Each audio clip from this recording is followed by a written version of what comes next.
ఈరోజు నేను మీకు జ్ఞాపకం చేస్తున్నాను, యేసయ్య మనకి ఒక మాదిరి నేర్పితే మనకి దానికి భిన్నంగా మనం నేర్పుతూ, యేసయ్య ఆ రోజు ఆయనకి ధర్మశాస్త్రం ఇచ్చినటువంటి హక్కులు ఏవైతే ఉన్నాయో ఆ హక్కుల విషయంలో ఆ రోజు ఉన్నటువంటి సర్వ సమాజాన్ని ఎలా అయితే ప్రశ్నించారో, ఈరోజు మనకి భారతదేశ స్వతంత్రుడిగా జీవిస్తున్నటువంటి మనకి కూడా రాజ్యాంగం ఇచ్చినటువంటి హక్కుల విషయంలో ఈ సమాజాన్ని, మనల్ని వ్యతిరేకిస్తున్నటువంటి సమాజాన్ని ప్రశ్నించవలసినటువంటి వారిమై ఉన్నాం. గుర్తుపెట్టుకోండి, ఎందుకంటే యేసయ్యే మనకి మాదిరి. హల్లెలూయా.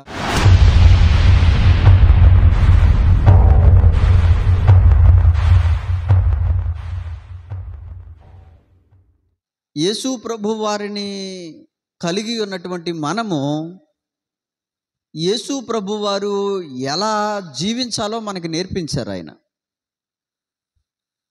ఆయన 33.5 సంవత్సరాలు శరీరధారిగా ఈ భూమి మీద నివసించిన కాలంలో మనం ఎలా జీవించాలో, మనం ఎలా మాట్లాడాలో, మనం ఎలా ప్రార్థించాలో, ఎలా ఉపవాసం చేయాలో అన్నీ కూడా యేసు ప్రభు వారు నేర్పించి వెళ్ళారు. ఆయన ఈ భూమి మీద ఉన్నటువంటి ఆ దినాలను గురించి వ్రాయబడిన ఆ సంగతులన్నీ చదివినప్పుడు మనకు అన్ని విషయాలలో కూడా యేసు ప్రభువే మాదిరి అయి ఉన్నారు. హల్లెలూయా. అందుకనే పరిశుద్ధ వాక్యం కూడా తెలియచేస్తూ ఉంది, మనము ఆయన అడుగుజాడల యందు నడుచు నిమిత్తము ఆయన మనకి అన్ని విషయములలోనూ మాదిరి ఉంచిపోయెను అని వాక్యం తెలియచేస్తుంది. కాబట్టి ఈరోజు నేను మీకు ఏం జ్ఞాపకం చేస్తున్నానంటే, యేసయ్య మనకి అన్ని విషయాలలోనూ మాదిరి. మనకెవరు మాదిరి? యేసయ్యే మాదిరి. అర్థమవుతుందా? మరి ఈరోజు సమాజం ఎవరిని మాదిరిగా తీసుకుంటుందంటే, లోకంలో చాలామందిని మాదిరిగా తీసుకుంటుంది. యవనస్తులైతే సినిమా యాక్టర్లని మాదిరిగా తీసుకుంటున్నారు. వాళ్ళు వేసుకున్న డ్రెస్సులు వేసుకోవాలనుకుంటున్నారు. వాళ్ళు చేసుకున్నటువంటి హెయిర్ కట్ చేయించుకోవాలనుకుంటున్నారు. వాళ్ళు ఎలాగైతే మేకప్ చేసుకున్నారో అలా జీవించాలని ఆ సినిమా యాక్టర్లని లేకపోతే సెలబ్రిటీలని మాదిరిగా చేసుకుంటూ ఉన్నారు. అర్థమవుతుందా? స్త్రీలైతే ఈ సీరియల్లో వచ్చేటువంటి ఈ స్త్రీలను మాదిరిగా చేసుకుంటూ ఉన్నారు.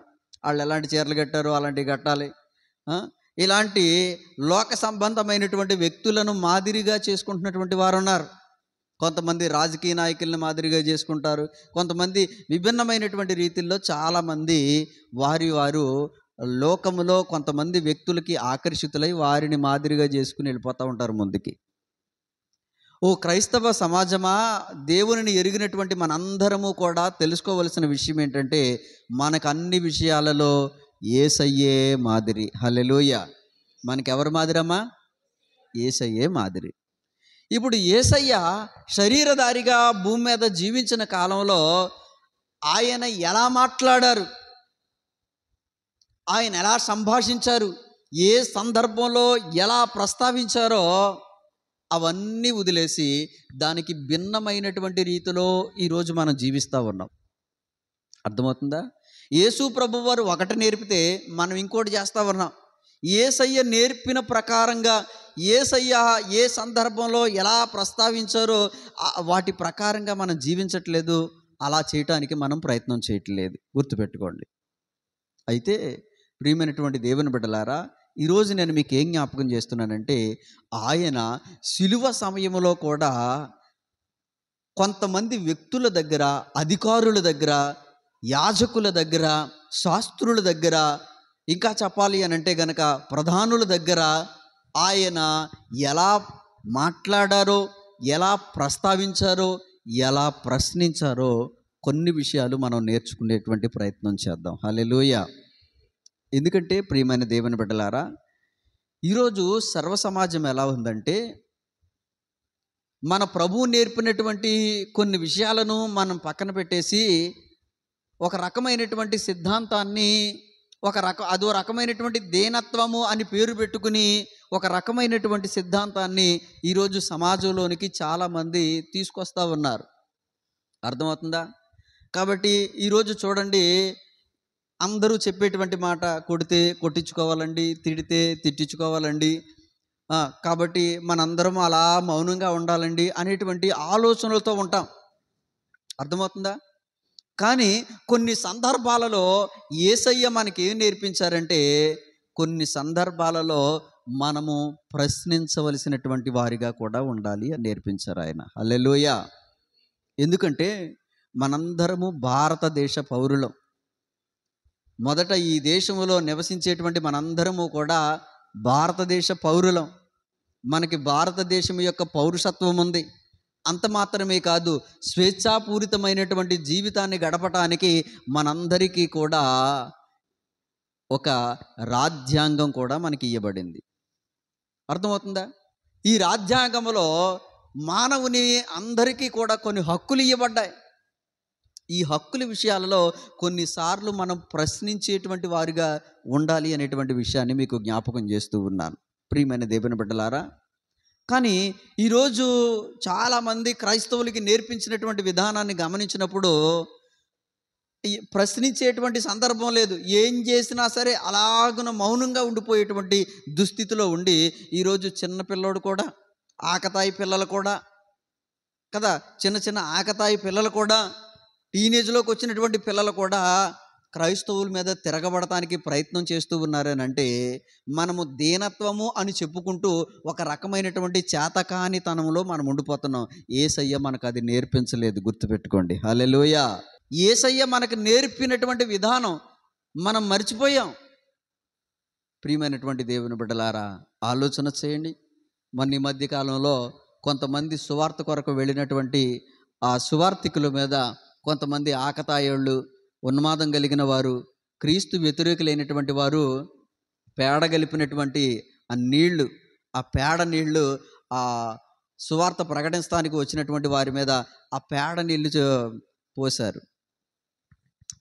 ఆ వీడియో చూసినప్పుడు నిజంగా చాలా బాధ అనిపించింది. ఎందుకంటే వాళ్ళందరూ కూడా మంచి తెల్ల బట్టలు వేసుకెళ్ళారు. చక్కగా చేతుల్లో భుజాలకి బ్యాగులు ఉన్నాయి, చేతుల్లో బైబిళ్ళు ఉన్నాయి.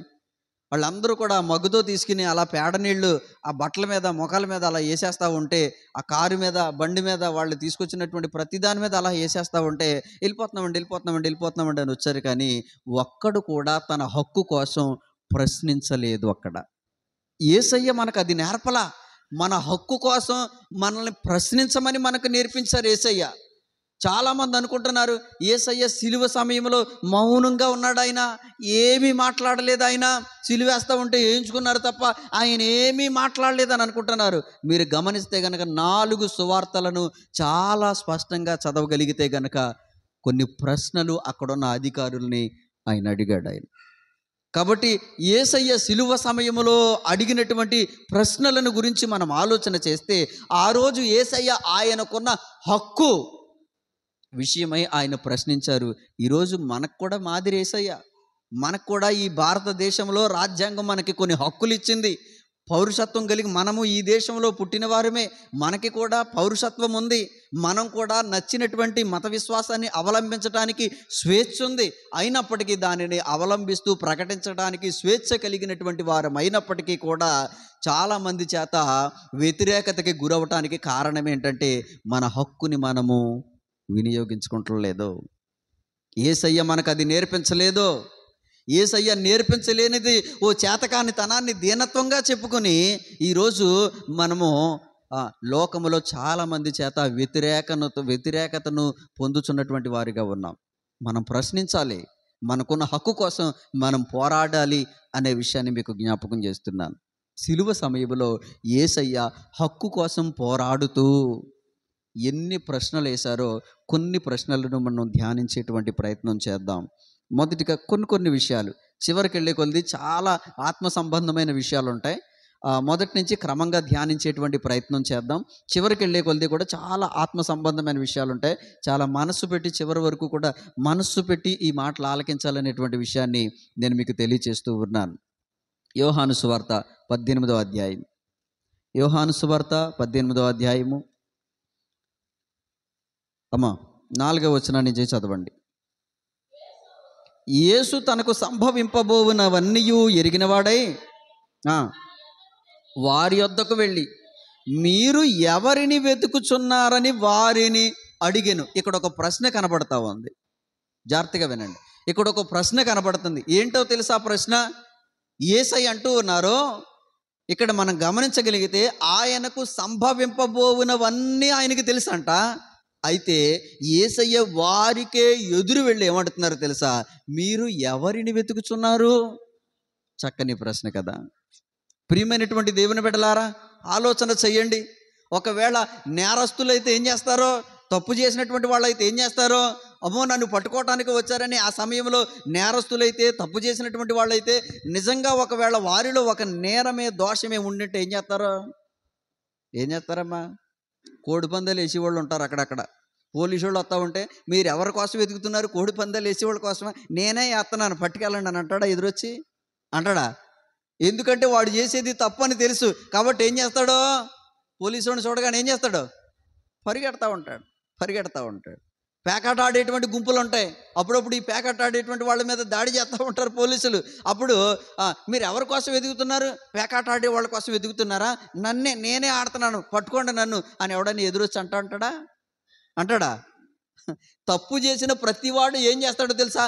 తప్పించుకోవటానికి ఏం చేస్తాడో ప్రయత్నం చేస్తూ ఉంటాడు. కానీ యేసయ్య ఏ తప్పిదము లేదు.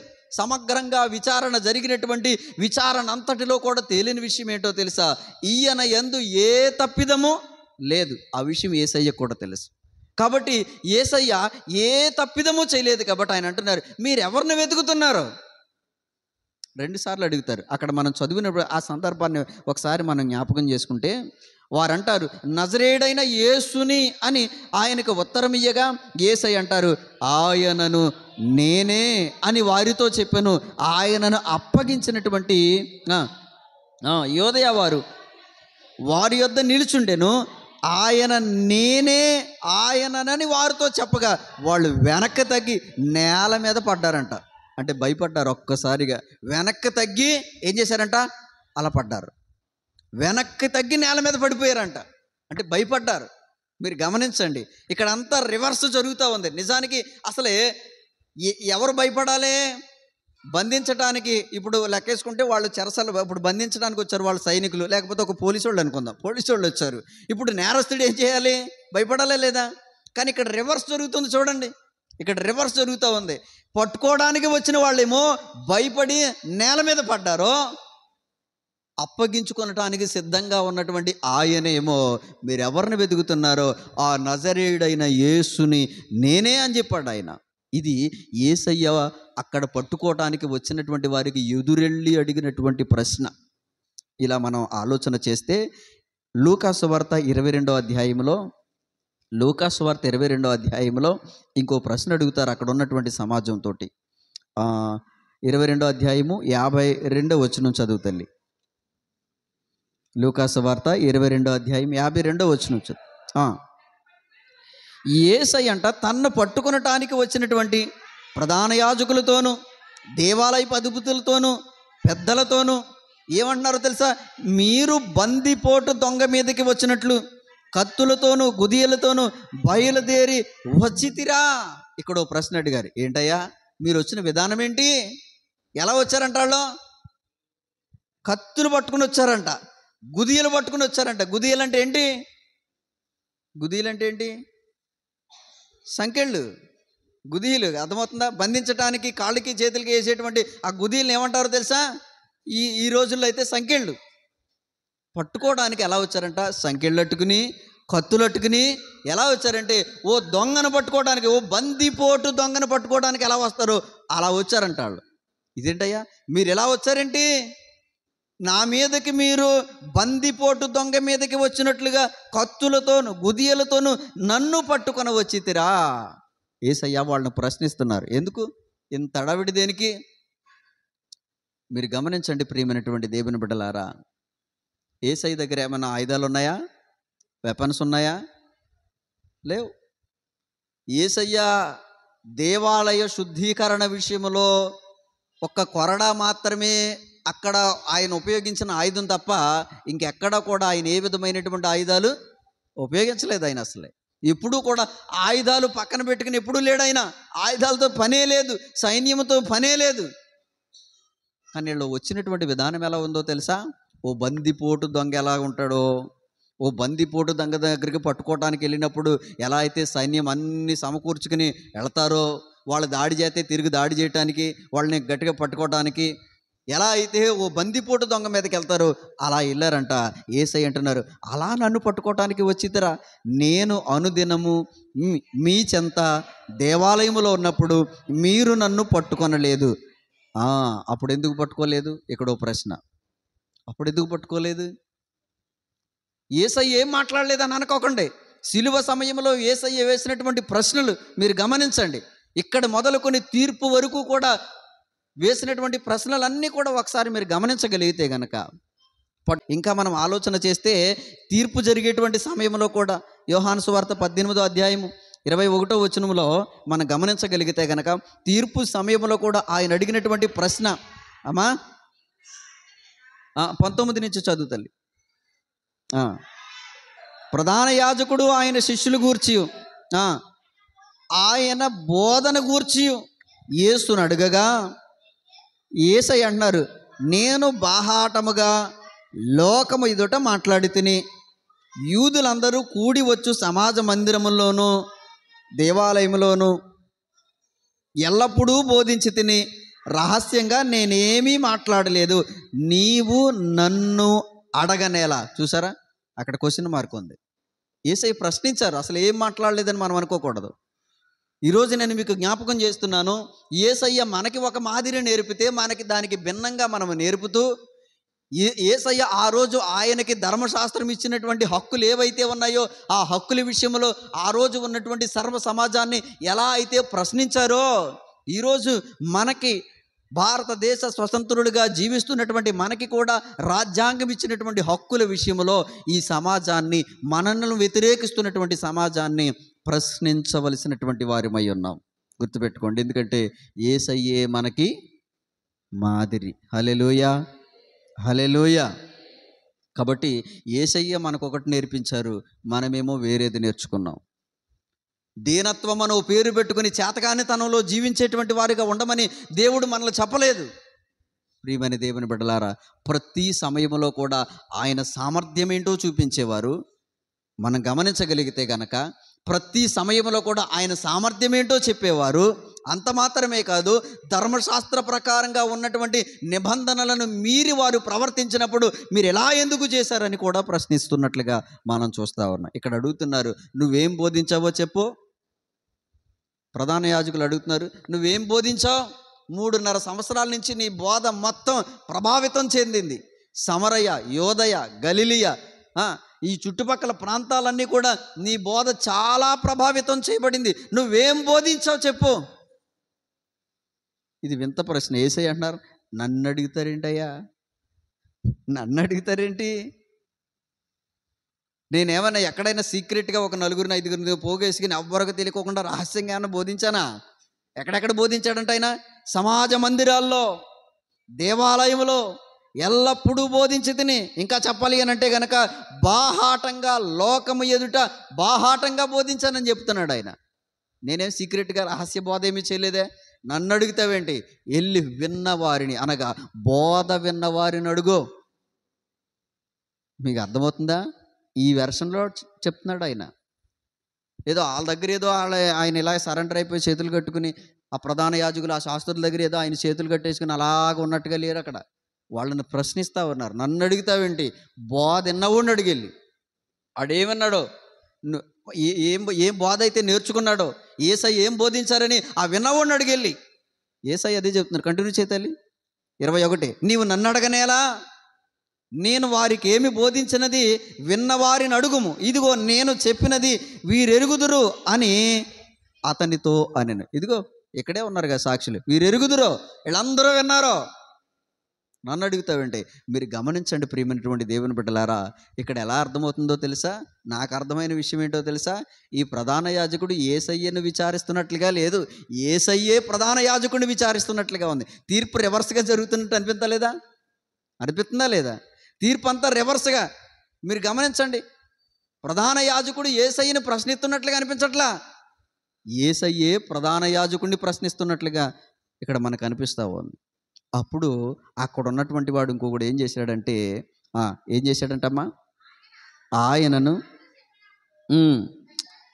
ఆ దగ్గర నిల్చున్నటువంటి బంట్రోతుల్లో ఒకడు ఏం చేశాడంటే, ప్రధాన యాజకునికే ఇలా ఉత్తరం ఇచ్చుచున్నావా అని చెప్పి యేసయ్యను అరచేత్తో కొట్టాడంట. అరచేతులతో కొట్టాడంట. అర్థమైందా? ఇప్పుడు మనం ఏంటో తెలుసా? మన లెక్క ప్రకారం చెబుతున్నాను. ఓ దీనత్వం అని పేరు పెట్టుకుని చేతకాని తనంతో మనం ఏం చేస్తున్నామంటే తెలుసా? కొట్టాడు కదండి, ఇంకొచ్చేయాలి, ఇంకంతే బాబు, ఇంకా కొట్టకెళ్ళిపోతున్నాం, వెళ్ళిపోతున్నాం అని చెప్పేసి వచ్చేయాలి భయపడిపోయి మనం. కానీ యేసయ్య అలా అనలా. ఆయన హక్కు కోసం మాట్లాడారు. ఏమన్నారు తెలుసా? కొట్టారు కదా అని అలా ఊరుకోలా. అరచేతులతో కొట్టాడంటే ఒకడు బంట్రోతు. ఆ బంట్రోతు ప్రధాన యాజకునికే నువ్వు ఎదురు సమాధానం చెప్తావా అని అరచేతులతో కొడితే యేసయ్య ఏం ప్రశ్నించారో తెలుసా? అందుకు యేసు, అమ్మా, నేను కాని మాట ఆడిన ఎడల ఆ కాని మాట ఏదో చెప్పు. ఎందుకు కొడుతున్నావయ్యా? ఏ కాని మాట ఏం అడిగాను? నువ్వేం బోధించావని అడుగుతున్నాడు. నన్ను అడుగుతావేంటి? బోధించి ఎన్నవాళ్ళని అడిగెళ్ళి. ఇప్పుడు ఆ మాట చెప్పినందుకు ప్రధాన యాజకునికే ఎదురు సమాధానం చెప్తావని బంట్రోతు కోపం వచ్చేసి యేసయ్యనంట అరచేతులతో కొట్టాడంట. సరే కొట్టాడు కదా అని మౌనంగా ఉండలేదు. ఆయన అంటున్నారు, నేనేం కాని మాట్లాడానా? నేనేమైనా కాని మాట్లాడానా? బూతు మాట్లాడానా? నీ ప్రధాన యాజకునికి ఎదురు చెప్పానని ఫీల్ అయిపోతున్నావు. నీ ప్రధాన యాజకుని వర్గం నువ్వు ఎదురు చెప్పానని ఫీల్ అవుతున్నావు. నీ ప్రధాన యాజకుని నేను ఏమన్నా తిట్టానా, తుమ్మానా? ప్రశ్నించాను. అర్థమవుతుందా? యేసయ్య మాట్లాడిన వెర్షన్ ఆ కోణంలో చెప్తే మీకు అర్థమవుతుందని అలా ముఖంలో ఏదో కొంచెం కోపంగా చెప్తున్నట్లుగా చెప్తున్నాను. అర్థమవుతుందా? హల్లెలూయా. ఇక్కడ మనం గమనించగలిగితే కనుక యేసయ్య అంటూ ఉన్నారు, నేను కాని మాట ఆడిన ఎడల నన్ను నేల కొట్టుచున్నావు, మంచి మాట ఆడిన ఎడల నన్ను నేల కొట్టుచున్నావు అని ఇక్కడ యేసయ్య ప్రశ్నించినట్లుగా మనం చూస్తూ ఉన్నాం. ఇప్పటికీ 4 సార్లు ప్రశ్నించాడు ఆయన. 4 సార్లు ప్రశ్నించాడు సిలువ సమయంలో. ప్రియమైనటువంటి దేవుని బిడ్డలారా, ఆలోచన చేయండి. ఓ లోకస్తుడు ఉన్నాడు. ఓ లోకస్తుడు మనల్ని విమర్శ చేయడానికి రకరకాలైనటువంటి ప్రశ్నలు అడుగుతూ ఉంటాడు. కానీ మనం గమనించినప్పుడు ప్రియమైనటువంటి దేవుని బిడ్డలారా, ఒకవేళ అడిగినటువంటి వ్యక్తి నిజంగా తెలుసుకోవటానికి అడిగాడు అనుకో, దేవుని కోసం తెలుసుకోవటానికి, క్రైస్తవ్యం కోసం తెలుసుకోవటానికి, నిజంగా తెలుసుకోవటానికి అడిగాడు అనుకో, కూర్చోబెట్టి చక్కగా వాక్యం చెప్పవచ్చు, తప్పులేదు. కానీ కొంతమంది కావాలని తప్పు పట్టడానికి తెలుసుకున్నట్లుగా ఏం చేస్తారో తెలుసా? ప్రశ్నిస్తూ ఉంటారు వెటకారంగాను. ఇలాగంట కదా, అలాగంట కదా, మీ బైబిల్లో ఇలా ఉందంట కదా, అలా ఉందంట కదా, దాని గురించి మీరైతే ఏం చెప్తారు అని ఇలాగ వెటకారంగా ఏదో ఒక రకమైనటువంటి చెడ్డ ముద్ర వేయటానికి ప్రయత్నం చేయటానికి ఏం చేస్తారంటే ప్రశ్నలు వేస్తూ ఉంటారు. అలాంటి వాళ్ళకి మనం సమాధానం చెప్పక్కర్లా. యేసయ్య మనకు నేర్పినటువంటి విధానం ఏంటంటే ప్రశ్నకు ప్రశ్న. అర్థమవుతుందా? ప్రశ్నకి ప్రశ్న. మత్తయి సువార్త 21వ అధ్యాయం 23వ వచనం. మత్తయి సువార్త 21వ అధ్యాయము 23.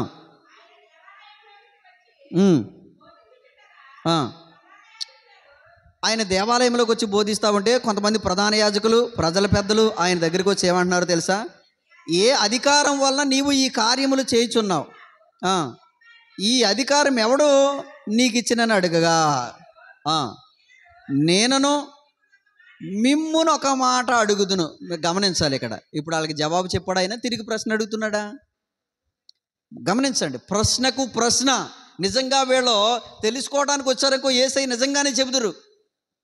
తెలుసుకోవటానికి ఆసక్తి కలిగినటువంటి వ్యక్తులు చాలామంది వచ్చారు. అపోస్తలులందరూ కూడా యేసయ్య దీని మర్మం ఏమిటి అని తెలుసుకోవటానికి ఆసక్తి కలిగినటువంటి వచ్చిన వారందరికీ ఆయన ఆ సంగతులన్నీ విశదపరిచారు. కానీ వాళ్ళు తెలుసుకోవడానికి అడుగుతలేదు, తప్పు పట్టడానికి అడుగుతున్నారు. కాబట్టి వాళ్ళకి సమాధానం చెప్పలేదు. ఆయన తిరిగో ప్రశ్న వేశాడు. ఆయన ఏమని? సరే అయితే నేనను మిమ్మలను ఒక మాట అడుగుదును, అది మీరు నాతో చెబితే నేను ఏ అధికారం వలన ఈ కార్యం చేయుచున్నాను అది మీకు చెప్తాను. అర్థమవుతుందా? ప్రశ్నకు ప్రశ్న, ప్రశ్నకు ప్రశ్నే. ఎందుకంటే వాడు తప్పు పడటానికి వచ్చాడు కదా, తప్పు పడటానికి వచ్చాడు, నేరం పట్టుకుందాం అనేటువంటి ఆలోచనతో ఉన్నాడు. కాబట్టి ప్రశ్నకు ప్రశ్న. అయితే నేను ఒకటి అడుగుతా, దానికి సమాధానం చెబితే అప్పుడు నువ్వు అడిగిన దానికి చెప్తా. ఇప్పుడు యేసయ్య ప్రశ్న వేశారు అక్కడ. ఏమని? యోహానిచ్చిన బాప్తీసం ఎక్కడ నుండి కలిగింది? అది పరలోకం నుండా, మనుషుల నుండా? వేశారు ప్రశ్న. ఆయన జవాబు చెప్పలా. ప్రశ్నకు ప్రశ్నే. మీరు గమనించండి, ఈరోజు కూడా చాలామంది మీ బైబిల్లో ఇలా ఉందంట కదా, అలా ఉందంట కదా అని బైబిల్లో కొన్ని దేవుడు మనుషులు చేసినటువంటి తప్పిదాలను ఎత్తి చూపించి వాళ్ళకి దేవుడు విధించినటువంటి శిక్షా విధాన్ని, వారి జీవిత చరిత్రలో జరిగిన దేన్ని దాచుకోకుండా ఈ వ్యక్తి ఇలా తప్పు చేశాడు కాబట్టి ఆ వ్యక్తిని నేను ఇలా శిక్షించానని దేవుడు గ్రంథస్థం చేయించిన సంగతులను తప్పుపట్టడానికి చాలామంది మీ బైబిల్ ఎలా ఉందంట కదా, లోతు కుమార్తెలు తండ్రితో పాపం చేశారంట కదా, లేకపోతే ఎలా అంట కదా, అలా అంట కదా అని వెటకారంగా వ్యంగ్యంగా తప్పు పట్టడానికి అప్పుడు మనం మరి అండి, అవునండి, అయితే అప్పుడండి అని అనేలోపు ఈలోపు అదేంటండి, అలా చేయటం ఏంటండి అని మనల్ని ఇంకా తప్పు పట్టడానికి, మనం అనుసరించేటువంటి ఈ విశ్వాసం ఏదో తప్పు మార్గం అని చిత్రీకరించేటువంటి ప్రయత్నం చేస్తారు. అలాంటి సమాధానం చెప్పనవసరంలా.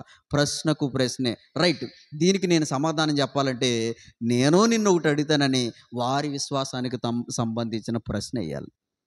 అర్థమవుతుందా? వాళ్ళు అప్పుడు దేన్ని నమ్మి ముందుకెళ్తున్నారో దాని గూర్చినటువంటి ప్రశ్న వేయాలి. అప్పుడు నోరు మోస్తాడు. ఇక్కడ యేసయ్య ప్రశ్నకి ప్రశ్న వేశారు. ఏమన్నారు తెలుసా? సరే, నేను ఒకటి అడుగుతాను. బాప్తిస్మం ఇచ్చి యోహాను కదా, ఏంటంట,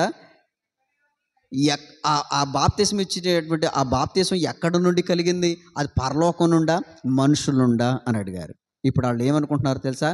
పరలోకం నుండి అని చెప్పామా, మీరెందుకు నమ్మలేదని నన్ను అడుగుతారు ఆయన. ఒకవేళ మనుషులదని చెప్తామా, ఎందుకంటే ఆయన ప్రవక్త కాబట్టి అందరూ మనల్ని కొడతారేమోనని ఆలోచించుకొని జనులకి భయపడి ఏ సమాధానం చెప్పలేదంట. ఇప్పుడు వాళ్ళకి ప్రశ్నకి జవాబు వచ్చిందా? రాలా. ప్రశ్నకి రాలా. ఇలాగున యేసయ్య మనకు నేర్పినటువంటి విధానం దీనిలో నుంచి పక్కకు వచ్చేద్ది మనం. అర్థమవుతుందా?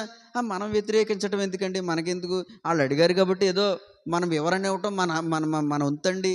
ఆడేమీ తెలుసుకోవటానికో, బైబిల్ మీద ఆసక్తి కలిగో, దేవుడు అంటే ఇష్టం కలిగో, ప్రేమ కలిగో అడిగితే చెప్పు, చక్కగా కూర్చోబెట్టి నీకు తెలిస్తే, లేకపోతే తెలిసినటువంటి దైవజనులకు దగ్గరికి తీసుకొచ్చి అయ్యా దేవుని కోసం ఈ వ్యక్తి తెలుసుకోవాలనుకుంటున్నాడని చెప్పి తీసుకొచ్చి దైవజనుల ద్వారా చెప్పించు.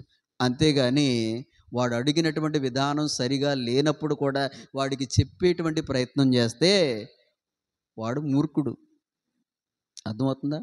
మూర్ఖునికి తన మూర్ఖత చొప్పునే జవాబు ఇవ్వాలని వాక్యం ఉంది. మూర్ఖుడికి ఎలా ఇవ్వాలంటే సమాధానం వాడి మూర్ఖత చొప్పునే ఇవ్వాలి. మూర్ఖుడికి తన మూర్ఖత చొప్పునే జవాబు ఇవ్వాలి. అర్థమవుతుందా? ఇది యేసయ్య మనకు నేర్పినటువంటి విధానం. యేసయ్య మనకు నేర్పినటువంటి విధానం. ఇదంతా వదిలేసి మన ఇష్టానుసారంగా ఒక దీనత్వం అనేటువంటి ఓ బోర్డు వేసుకుని, అమ్మో ఇలాగే ఉండాలండి, తన్నితే తన్నించుకోవాలండి, తిట్టించుకోవాలండి, మనం ప్రశ్నించకూడదండి, మనకి ఏ హక్కులు లేవండి అని చేతకాని తనం అది యేసయ్య మనకు అది నేర్పించలేదు.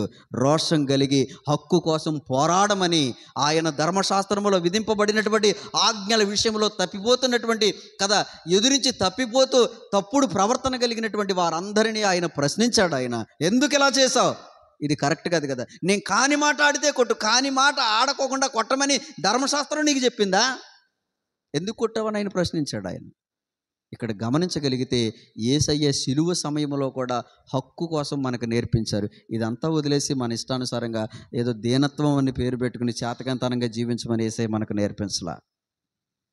ప్రియమైన దేవుని బిడ్డలారా, ఆలోచన చేయండి. ఇక్కడ మనం ఆలోచన చేస్తే యోహాను సువార్త 18వ అధ్యాయము 34వ వచనం చదువుతాను.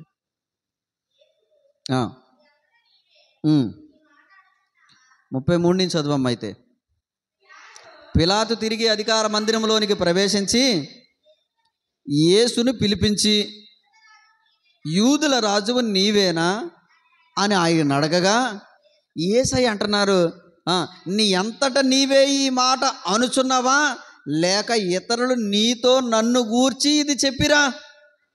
అడిగాడా లేదా? ఎవరినే? పిలాతుని తీర్పు తీర్చడానికి ఉన్నటువంటి పిలాతును కూడా యేసయ్య ప్రశ్నించారు.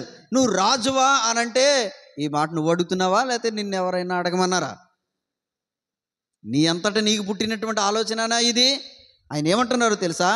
నీవు రాజువేనా అని అంటే ఆయన ఏమంటున్నారో తెలుసా? ఇక్కడ మనం గమనించగలిగితే, నీ అంతటా నీవే ఈ మాట అనుచున్నావా, లేక ఇతరులు నీతో నన్ను గూర్చి ఇది చెప్పారా? గమనించండి ప్రియమైనటువంటి దేవుని బిడ్డలారా, తీర్పు సమయంలో పిలాతు దగ్గర కూడా యేసయ్య ప్రశ్నించున్నట్లుగా మనం చూస్తూ ఉన్నాం. ప్రశ్నించారు. ఈరోజు నేను మీకు జ్ఞాపకం చేస్తూ ఉన్నాను, మన ప్రభువైన యేసుక్రీస్తు వారు సిలువ సమయంలో కూడా అనేకమైనటువంటి ప్రశ్నలు ప్రశ్నిస్తూ తన్ను తాను ఆయన అప్పగించుకున్నారనే విషయాన్ని మీకు జ్ఞాపకం చేస్తున్నాను. ప్రియమైన దేవుని బిడ్డలారా, యేసయ్య మనకు అన్ని విషయాలలో మాదిరి అయి ఉన్నారు. ఈరోజు మనము మన హక్కుల విషయంలో శాతకానితనంగా మనం ఉండకూడదని యేసయ్యే మనకి మాదిరికరమైన జీవితాన్ని నేర్పిస్తున్నట్లుగా మనం గమనించాలనే విషయాన్ని మీకు జ్ఞాపకం చేస్తున్నాను. ఇక్కడ 19వ అధ్యాయము, యోహాను సువార్త 19వ అధ్యాయము 11వ వచనం చదువుతాను. అందుకు యేసు, అమ్మా అయితే 10 నుంచి చదువమ్మా.